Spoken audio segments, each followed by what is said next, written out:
Propeta Muhammad, ano ang gagawin ninyo sa aking anak? Ang sabi ni Propeta Muhammad, susunugin siya sa inyong harapan.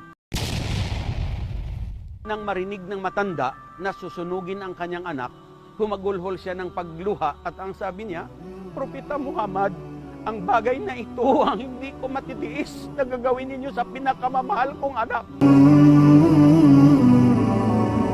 في القلب مشاعر أخفيها قد أشرقت الشمس عليها عن خطى. Sabi ko kanina, unang-una, ang turo kung sino ang dapat sambahin.